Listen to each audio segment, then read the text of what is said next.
জানবো সেটা হচ্ছে এসজিপিটি বেড়ে যায় কেন, কেন লিভার ড্যামেজ হয়, তারপরে বাস্ট হয় এবং রক্তে এসজিপিটির মাত্রা বাড়তে থাকে। যখন আমাদের ক্লিনিকে পেশেন্টরা আসেন তারা কিন্তু এত রিপোর্টটা হাতে নিয়ে আসেন, ডাক্তার এসজিপিটি এসজিওটি বেড়ে যাচ্ছে কী করব। অনেকগুলো কারণ আছে, বারবার কারণও বলবো, সমাধানের কথাও বলবো।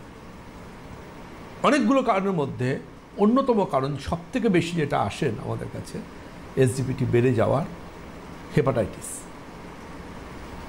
হেপাটাইটিস ABCDE, এই 5 রকম হেপাটাইটিসের কথা আমরা জানি, কিন্তু তার মধ্যে হেপাটাইটিস B এবং C যেটা মারাত্মক বিপজ্জনক, যেটা দেহরস বা বডি ফ্লুইডের সাথে একজনের শরীর থেকে আরেকজনের শরীরে চলে যেতে পারে এবং যেটা সেরোলজিক্যাল টেস্ট করে ডিটেক্ট করতে হয়, দ্যাট ইজ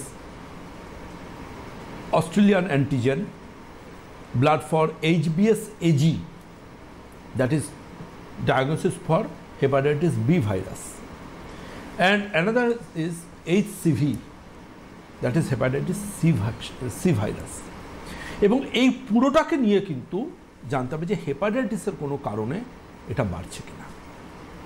নাম্বার 1, তার মানে লিভারকে ড্যামেজ বা কিল করতে পারে যে কারণগুলো, সে কারণগুলোর মধ্যে অন্যতম যে কারণ সেটা হেপাটাইটিস, যার এফেক্টে লিভার বাস্ট করে ব্লাডে এসজিপিটির মাত্রা বাড়িয়ে তোলে বা ALTর মাত্রা বাড়িয়ে তোলে। এসজিপিটির অপর নাম ALT। সেকেন্ড কারণ জানবেন ম্যানমেড। ম্যানমেড কীরকম, এটাই ইম্পর্টেন্ট। কিন্তু ম্যানমেডটা কীরকম, ধরুন কেউ সাধারণভাবে ধরুন রাস্তাঘাটে স্ট্রিট ফুড খেয়ে একটুখানি কারো হেপাটাইটিস হলো, ওইগুলো নিয়ে চিন্তার কারণ নেই। হেপাটাইটিস B আর Cকে নিয়ে কিন্তু মেন চিন্তা, অন্য হেপাটাইটিস নিয়ে এতটা চিন্তার ব্যাপার নেই, যে চিন্তাভাবনাটা এই জায়গায় চলে আসবে। কিন্তু সবথেকে বেশি চিন্তাভাবনার জায়গাটা চলে আসে তখন যখন ম্যানমেড হয়ে যায়।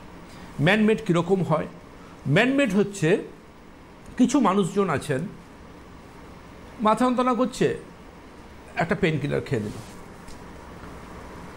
গা হাত পায়ে হাঁটুর ব্যথা, কাঁধের ব্যথা, গোড়ালির ব্যথা, পেন কিলার খেয়ে নিল। ওয়ান্স আপন এ টাইম কোনো ডাক্তারবাবু দিয়েছেন এবং সে পুরনো প্রেসক্রিপশান দেখিয়ে তিনি খেয়ে যাচ্ছেন। এই পেন কিলারে মারাত্মক ক্ষতি হয়, সবাই জানেন।